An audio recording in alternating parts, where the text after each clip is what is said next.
Welcome to BNEWS Weekly. I'm Phil Gallagher along with BNEWS Director Rich Hosford, BNEWS reporters Chris Flaherty, John Vias, and Robert Paris, Peter Brown with the weather, Gretchen Carey with the community calendar, and Liz Gillespie with sports. Thank you for joining us. Department of Public Works Director John Sanchez gave an update to the Board of Selectmen about the news the town's drinking water is above new state standards of a batch of chemicals and answered their questions about remediation efforts during the meeting on Monday night. As reported by BNews, the new Massachusetts Department of Environmental Protection standards for chemicals known as PFAS were set at 20 parts per trillion. After the DPW undertook testing of the town's water supply, it was found that the levels in Burlington were at 40 parts per trillion. This means that at the end of the quarter, at the end of June, it is possible that the town will be subject to regulations from the state. Director Sanchez outlined the short-term, medium-term, and long-term plans in place to address the issue. In the short term, the town has opened up the MWRA connection through Lexington, which will allow the town to dilute its contaminated water with water that has tested negative for PFAS. For the medium term, Sanchez said the town has begun a process of planning for a new filtration system at the Mill Pond Reservoir water treatment plant. He said they will have plans drawn up by the summer and hopefully present them to town meeting in September. Longer term, they hope to have phase 2 connection to the MWRA done by the end of 2022, allowing the town to take the Vinebrook water treatment plant offline and use only the MWRA and the Mill Pond water treatment to meet the town's demands. Sanchez said that while the town is taking the issue seriously, residents shouldn't panic about the situation. Here are his comments. This level is applicable to a lifetime of consuming water. So this is not a big emergency just happens in one day. And that's important because since we put it out on a press release last week, I've been asked several times, how come we didn't do a reverse 911? Well, we didn't do a reverse 911 because this is not one of those cases in which you have to stop drinking the water immediately, per se. This is not a bacteria. This is not something like that. It requires literally a lifetime of exposure to create a risk. The Burlington Fire Department responded to a brush fire in the woods at Mill Pond Reservoir on Monday evening.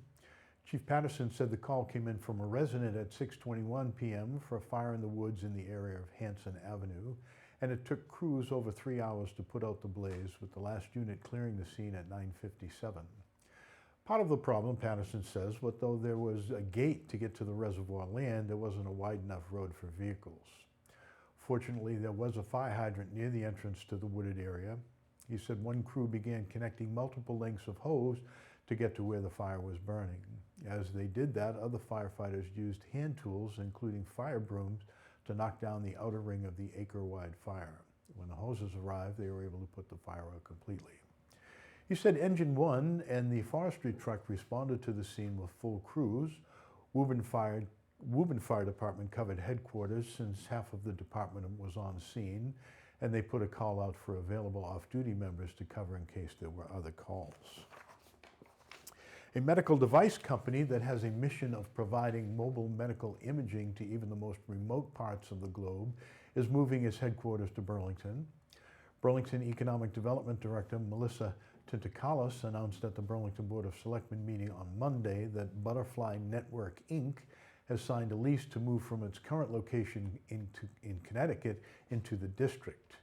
Tintakalis said the company plans to move 250 employees to its new location and to expand its operations to 500 employees in the next 18 to 24 months. Butterfly Network makes portable ultrasound devices, with their main product being called Butterfly IQ Plus, that can be used anywhere, including in rural communities both here in the United States and overseas. Operators can upload images to doctors anywhere in the world. The idea is to take what is normally an expensive procedure and make it accessible to everyone. Melissa Tintakalis said the move was exciting news for the community. Here are her comments. From our perspective, it's extremely exciting in that we have bodies kind of reviving the district. And also it meets our larger community goals related to, developing the life science cluster. As with planning moving forward on some initiatives, set the table with a regulatory framework and open some sites to life science. That's only part of the mix of what we need to do. The Burlington Public Schools Administration will use federal funding to create 10 new positions to help with the transition to a full in-person school year and to meet other student needs after a year upended by the pandemic. Superintendent Conti and Assistant Superintendent Patrick Larkin said some of the new positions would likely be temporary, while others would likely be folded into the school budget in FY23 after the federal funds expire. Superintendent Conti said the district is set to receive approximately $890,000 in federal funding through the Recovery Act. He said while some districts are using the funds for programming, the leadership in Burlington felt it was better to bring in new people with expertise to help students transition back to the school year in September. The funds can be used over the next 2 fiscal years, at which time any of the positions they wish to keep would have to be funded through the department's operating budget. The new positions include a Director of Recovery, a District Mental Health Coordinator, a Literacy Coordinator, and other professionals who will either deal with mental health or curriculum learning. There was some mixed reaction from the school committee at the proposal to create so many new positions. Member Martha Simon said she was in favor of the move. However, Christine Monaco was not as convinced. Here are her comments. All right, so I have this thing where I can't stop myself from being honest. Yeah. I'm very uncomfortable with bringing in so many people. It's just like, I can hear it now. School committee goes crazy, hires a bunch of people. Do we really need all these people? I want to support you, and I will, because I trust your judgment, but I also want to say up front that I'm not very comfortable with it. Superintendent Conti said he thought the district didn't need the positions outlined. Here is his response.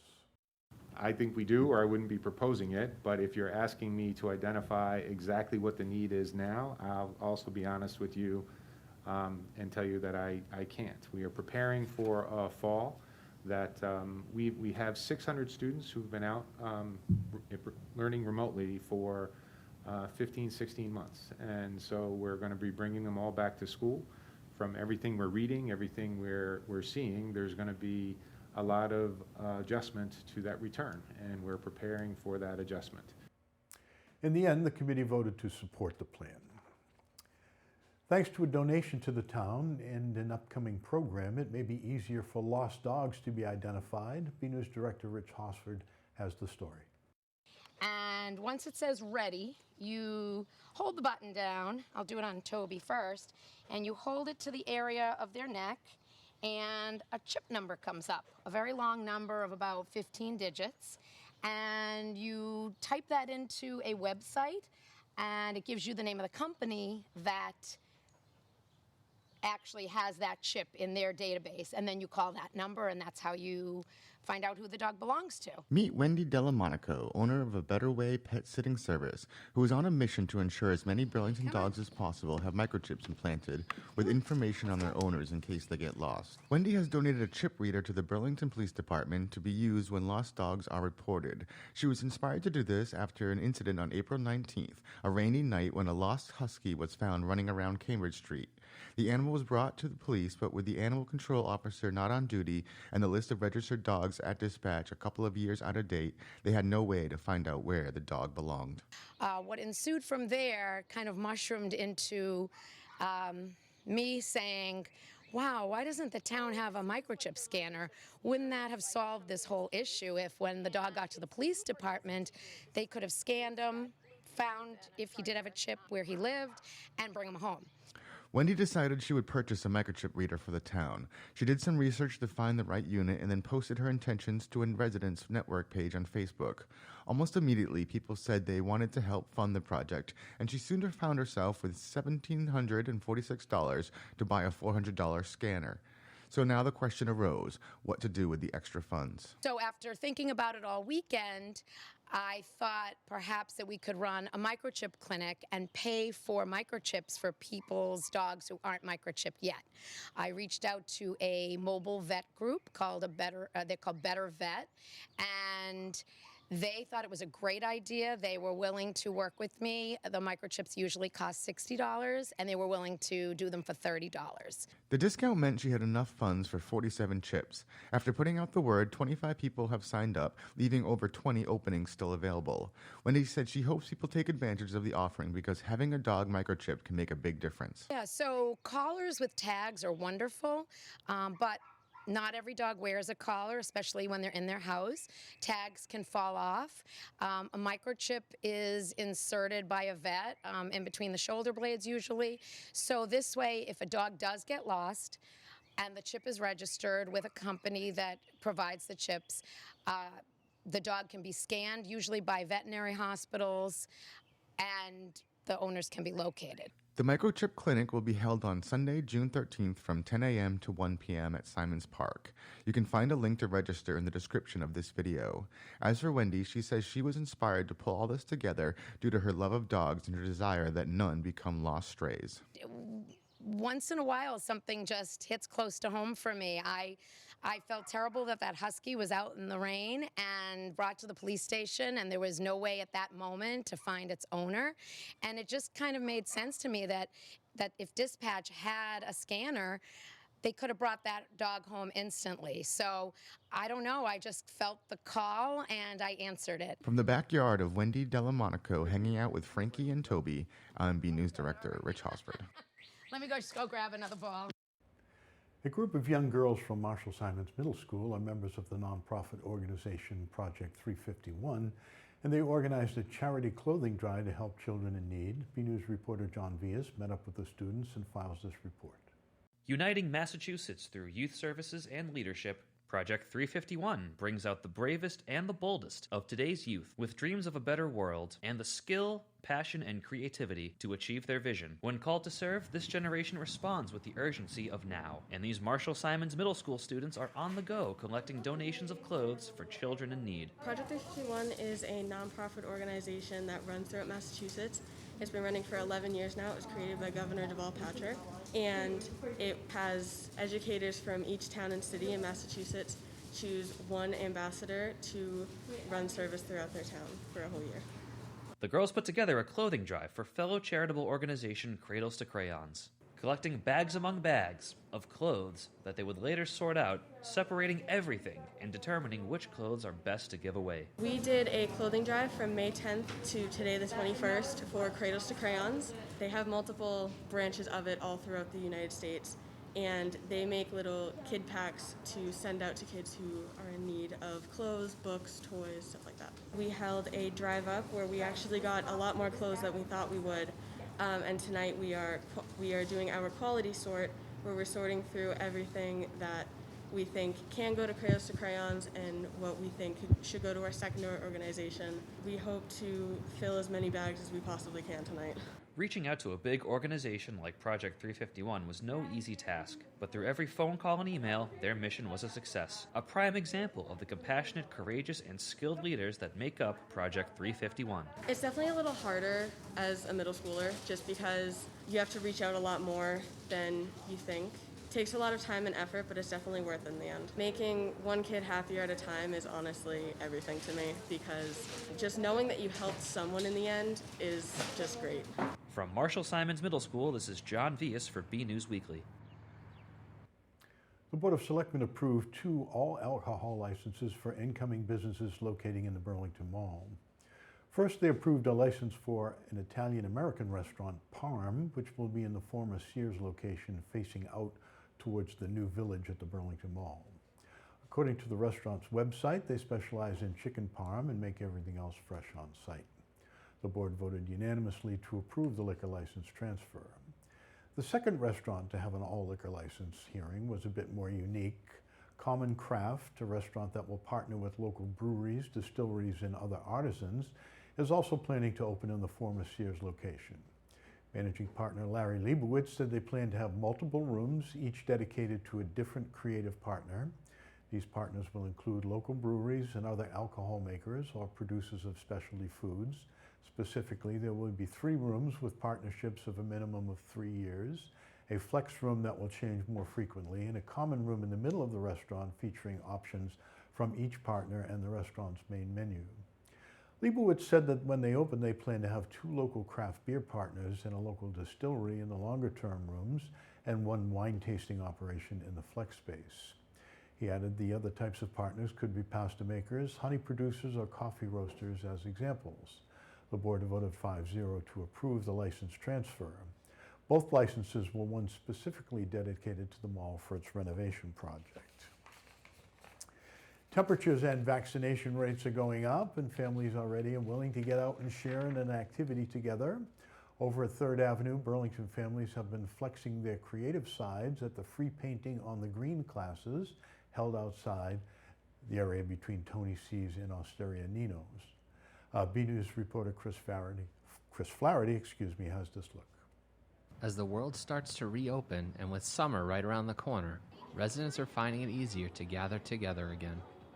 Over at 3rd Ave Burlington, families have been spending their Sundays painting on the green under the instruction of Marcus and Leslie Lewis. Marcus and Leslie's artwork has been a part of 3rd Ave for some time, as those with a sharp eye may have already noticed. We started with doing a lot of work on site for 3rd Ave. We have been painting their utility boxes for about 3 or 4 years now. They keep adding them every year. Do a few more. And then they got wind of the classes that we've been teaching elsewhere for other communities, and they're like, would you do this for us? We were over at Twist Bakery right in front of them, and then the idea of the green came up, which is so much nicer because then the kids don't get paint all over the cement.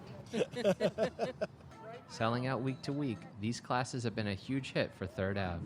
Better than we could have ever dreamed, but I think the community's really enjoying a chance to do something outdoors, something with their hands, with their kids, socially distanced so they feel safe.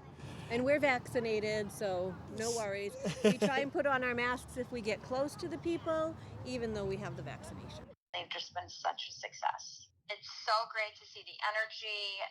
It literally transitioned right back to how it was, but even stronger. You know, the energy levels up, the enthusiasm. People are so excited to get out. We're just so happy to push forward and add more events and keep it up throughout the season. After a year of isolation, the painting on the green classes have given a sense of community back to 3rd Ave. Woohoo!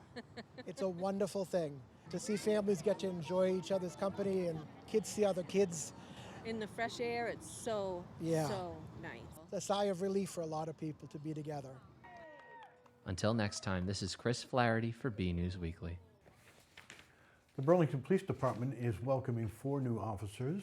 At the recommendation of Chief Michael Kent and Deputy Chief and incoming Chief Thomas Brown, Town Administrator Paul Sagarino appointed officers Joseph A. Belcito, Colton C. Bader, Daniel P. Murphy, and Richard M. Riley Jr. to the department during the virtual Burlington Board of Selectmen meeting on Monday, May 24th.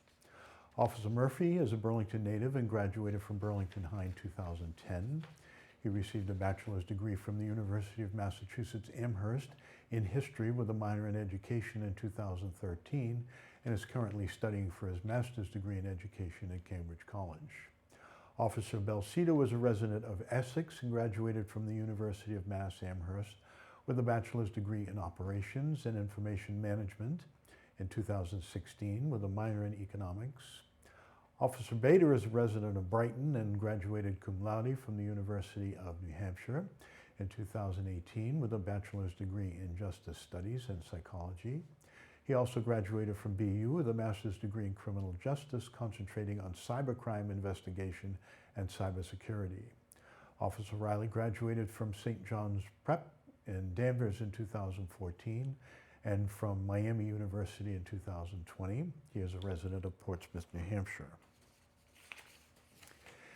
Spring has arrived and the Burlington Parks and Recreation Department is gearing up for their seasonal activities. Get the latest with BNews reporter Robert Paris, then Department Director Brendan Egan, in the latest Parks and Recreation update. Everyone is awaiting the return of summer. After a 2-month hiatus, I had a conversation with Burlington Parks and Recreation Director Brendan Egan in another COVID-19 update. Governor Baker has announced he will be lifting all COVID restrictions on May 29th. For the general public, that's very true, but there are still some restrictions on summer camps, recreation programs, things like that. So we've gone through the guidance as it's been laid out, but we also have to wait and have a discussion with our local Board of Health. So we are planning on returning to a more typical summer that you saw in 2019 and 2018, but there are still some restrictions that we will have to follow.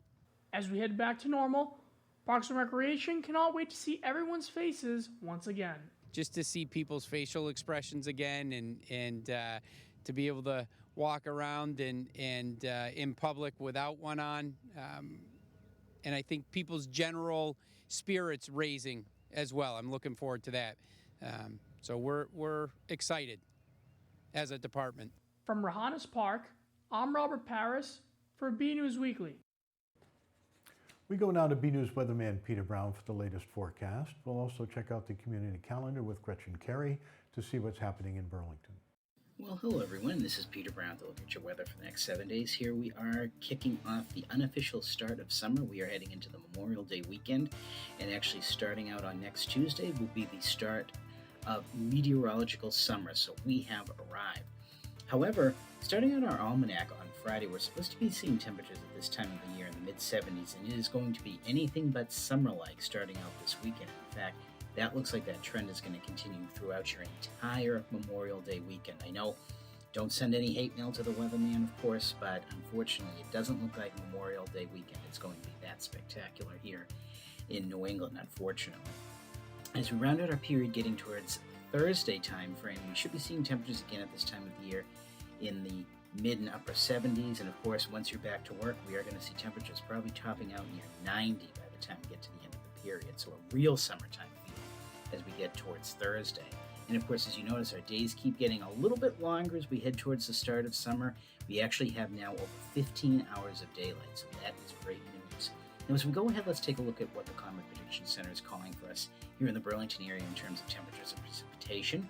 And again, looking at our temperature map, they're calling for us to have maybe slightly average to above average temperatures. Looks like it's going to be more likely to be above average temperatures the further you head north into northern New England, away from some of the clouds that are going to be here over the next 4 to 5 days. And looking at our precip chances, this is some good news at least.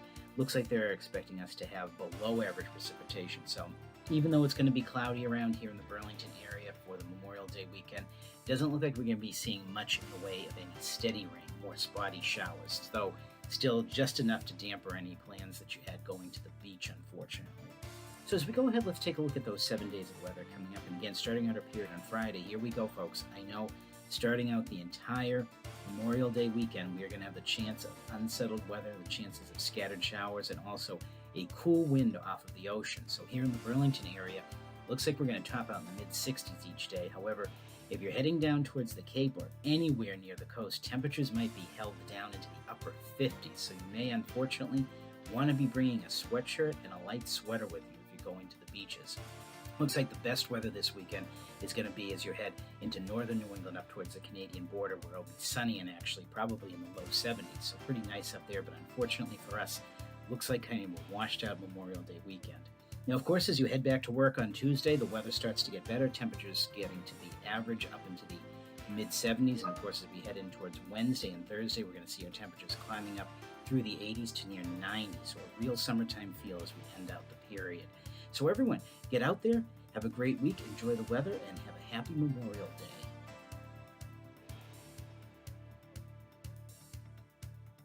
Hi, I'm Amy Poehler, and you're watching BCAT. Go Red Devils.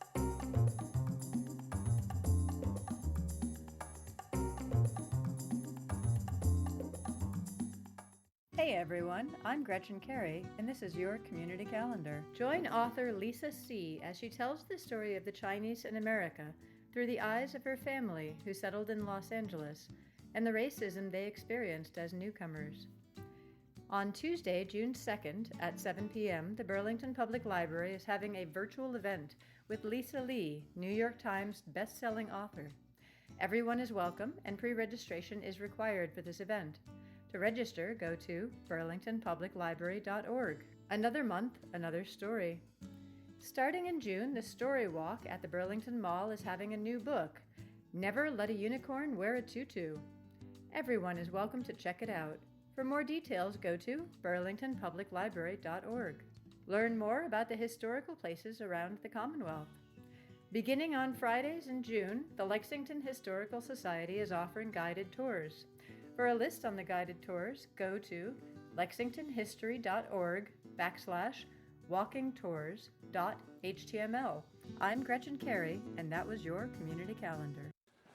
The spring sports season is in the final stretches, and the Red Devils continue to play hard. For the latest action, we go to BNEWS sports reporter Liz Gillespie for this week's sports report. Hey everyone, I'm Liz Gillespie, and this is your weekly sports report. It was a busy week for Burlington spring sports, and we have the scoop on what's been happening. Girls tennis traveled to Wakefield on Friday, May 21st for a matchup with the Warriors. The Red Devils finished the match with a 4-1 victory. They then versed the Melrose Red Raiders on Wednesday, May 26th. The Red Devils fell short in the match against Melrose after losing 2-3. Then the following day, the team faced Melrose at home and bounced back with a 4-1 victory. The team moves to 7-1 on the season and will head to Watertown on Memorial Day. Boys tennis hosted the Melrose Red Raiders on Tuesday, May 25th. We go to those highlights. Down at Rohannes Park, the boys varsity tennis team played against the Melrose Red Raiders on Tuesday, May 25th. On the top court, freshman Aditya Pathak had a battle against Melrose's Griffin Castergine. The two fought hard during the first set, but Pathak came out victorious with a tight score of 6-4. Pathak kept up his momentum during the second set and finished on top with a score of 6-1. The final score of first singles was 6-4, 6-1 Burlington. Other winners include senior co-captain Matt Tentricool at second singles with a score of 7-5, 6-0. At third singles, senior co-captain Anshul Sharud dominated with a score of 6-0, 6-0. At first doubles, the freshman pair Andrew Pearl and Arnesh Iola finished with a score of 6-2, 6-1. And finally, at second doubles, sophomore Brendan Gray and junior Malachi Riley won at 6-1, 6-0. The overall final score was 5-0 Burlington. The team then headed to Melrose on Thursday, May 27th and finished with the meet with a 4-1 win. Burlington moves to 6-2 on the season and will face the Watertown Red Raiders at Rohannes on Memorial Day. Both outdoor track teams finished the regular season on May 25th in Melrose. The girls finished the meet with a 79-57 win over the Red Raiders, and their final season record was 3-2. The boys beat the Red Raiders 107-29, winning another consecutive championship. They finished their indoor track season as league champs as well. They finished the year undefeated at 4-0. Girls lacrosse traveled to Landrigan Field on Saturday, May 22nd to take on Wakefield. The girls finished the game in a 17-3 win. They then headed to Melrose on Wednesday, May 26th to take on the Red Raiders. The Red Devils prevailed as they blew out their opponent 14-8. Burlington is currently 7-0 on the season, and they will face the Melrose team again at Varsity Field on Saturday, May 29th. Boys lacrosse had a home game against the Wakefield Warriors on Saturday, May 22nd. We go to those highlights. Boys lacrosse had a home game against the Wakefield Warriors on Saturday, May 22nd at Varsity Field. Let's get to it. In the first quarter, the Red Devils picked up an early lead with 4 goals, while the Warriors only scored 1. By the half, each team had scored an additional goal. The halftime score was 5-2 Burlington. During the third quarter, Burlington scored 2 more goals, while Wakefield only got 1 more. At the end of the fourth, Wakefield managed to score 2 more goals, but it wasn't enough as Burlington scored 2 as well. The final score of the game was 9-5 Burlington. The Red Devils then had another home game against the Melrose Red Raiders on Wednesday, May 26th at Varsity Field. With just 5 minutes and 11 seconds left in regulation, the remainder of the game had to be postponed due to lightning in the area. As of right now, the game will be played on a later date. Burlington is currently 5-1 on the season, and they will see the Red Raiders again on Saturday, May 29th in Melrose. Red Devil Baseball traveled to Wakefield on Friday, May 21st to take on the undefeated Warriors. Burlington managed to score only 5 runs on the diamond, while Wakefield ran around it 14 times. Things turned around for the team when they faced Melrose on Tuesday, May 25th. The Red Devils huddled on the entire game, and the match was tight throughout. In the end, Burlington secured their first win of the season with a score of 7-6. The team is currently 1-6 on the season and will travel to Melrose on Saturday, May 29th. Girls softball traveled to Wakefield on Saturday, May 22nd to take on the Warriors. Burlington outscored their opponent in a 15-3 victory. Hannah Boulos had 3 triples on the day. The team then headed to see their rival, the Melrose Red Raiders, on Tuesday, May 25th. Burlington didn't show any signs of slowing in the match as they ran 11 times around the diamond. Melrose didn't perform nearly as well and only had 1 run in the entire game. The Red Devils moved to 6-1 on the season and will see the Red Raiders again on Saturday, May 29th at Marvin Field. Boys wrestling had a home match under the varsity field lights on Friday, May 21st against Melrose, where they lost 30-42. They then had a match against the Wakefield Warriors on Tuesday, May 25th, where they lost 30-40. On Thursday, May 26th, they headed to Reading to face the Rockets. As of this taping, the results have not been posted. Boys swim had a dual meet with Winchester, Lexington, and Arlington on Saturday, May 22nd at the North Suburban YMCA. The Red Devils defeated Winchester with an 81-75 win and Lexington with an 80-56 win. As of right now, the Arlington results have not been published. The team will have another meet against Melrose and Reading on Saturday, May 29th in Woburn. For more Red Devil action, go to the BNEWS Sports section at bcattv.org and check out our Twitter page at BNews Sports. And that's all for your weekly sports report. I'm Liz Gillespie. Back to you guys in the studio.